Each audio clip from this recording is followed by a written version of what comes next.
দেখো আজকে আমি পোয়া পোলা মাছের ঝালের রেসিপি তোমাদের সঙ্গে শেয়ার করব। তার জন্য দেখো পোয়া পোলা মাছ ভালো করে কেটে নুন হলুদ মাখিয়ে রেখেছি। আর এখানটায় মশলা করে নিয়েছি, সর্ষে বেটে নিয়েছি, আর আদা বেটে নিয়েছি, ধনে পাতা কুচিয়ে নিয়েছি, আর পেঁয়াজ কুচিয়ে নিয়েছি, আর কটা কাঁচা লঙ্কা নিয়েছি।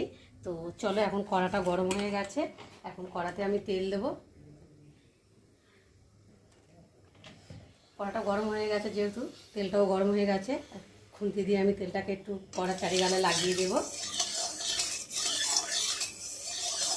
দেখতে পাচ্ছ মানে তেলটা গরম হয়ে গেছে, ধোঁয়া উঠছে তেল থেকে। আর একে একে মাছগুলো দিয়ে আমি ভালো করে ভেজে নেব।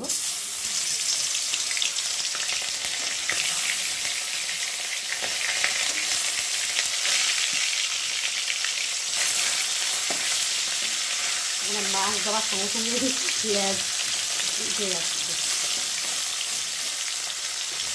তো পোয়া ভোলা মাছ তো খেতে ভীষণ ভালো লাগে, আরও বড় হলে। তো ছোটো পেয়েছি, বড়োটা পাইনি, ছোটো পেয়েছি, তার জন্য নিয়ে এসেছি অল্প করে। তো দেখো আজকে ঝালটা বানাবো।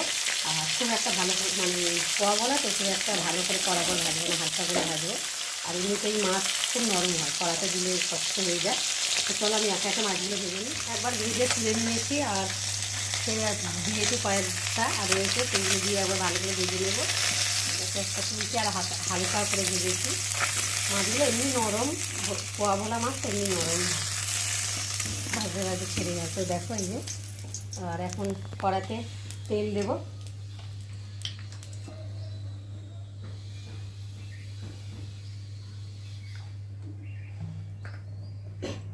তেলটা এমনি গরমও হয়ে গেছে, কড়া গরম আছে তো তেলটা গরম হয়ে গেছে।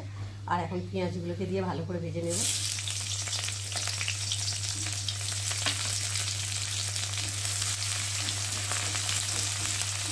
পেঁয়াজটা একটু ভাজা হতে সময় লাগবে। পেঁয়াজটা ভাজা হয়ে গেছে, আর এখন আমি এর মধ্যে আদা বাটাটা দেব, আর দেব টমেটো কুচি, আর দেবো সর্ষে বাটা। এর মধ্যে একটু জল দিয়ে তারপরে দেবো। আর দেবো হলুদ, আর দেবো স্বাদ মতো নুন, আর দেবো লঙ্কার গুঁড়ো,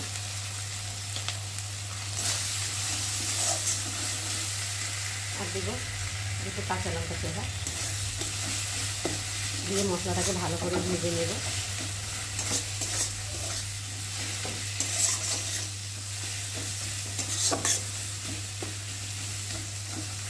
মশলাটা কষানো হয়ে গেছে, সর্ষেটা ভালোভাবেই ভাজা হয়ে গেছে, দেখতে পাচ্ছ। আর এখন আমি যে বাটিতে সর্ষে রেখেছিলাম সেই বাটি দিয়ে একটু জল দিয়ে একটু ভালো করে নেড়ে দেবো মশলাটার মধ্যে, নেড়ে দিয়ে। আর এখন আমি ছাড়িয়ে দেবো। তো দেখো ঝোলটা অনেকটাই কমে গেছে। আর এখন ভেজে রাখা মাছগুলো আমি ঝোলের মধ্যে দিয়ে ভালো করে ফুটিয়ে নেব।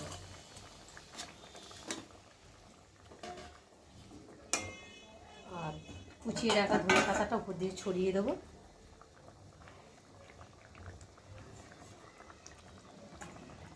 দিয়ে এবার দেখো আমার পোয়া ভোলা মাছের ঝাল রেডি হয়ে গেছে। তো দেখতেই পাচ্ছ কেমন হয়েছে, দেখতে সুন্দর লাগছে, খেতেও নিশ্চয়ই খুব টেস্টি হয়েছে। তো দেখো আমি একটু মাখা মাখা করলাম, আরও আলু বেগুন টেগুন দিয়ে করলে ভালো লাগে। তো আমি আজকে শুধু ঝাল বানালাম, পোয়া ভোলা মাছের ঝাল। তো তোমরা এইভাবে বানিয়ে খেয়ে দেখো, ভীষণ ভালো লাগে। আর যদি তোমাদের পোয়া ভোলা মাছের রেসিপিটা ভালো লাগে তো অবশ্যই তোমরা লাইক কমেন্ট শেয়ার করো। আর আমার চ্যানেলে যদি তোমরা নতুন হয়ে থাকো তো চ্যানেলটাকে সাবস্ক্রাইব করে দিও। তো চলো আমি এখন ঢেলে নেব।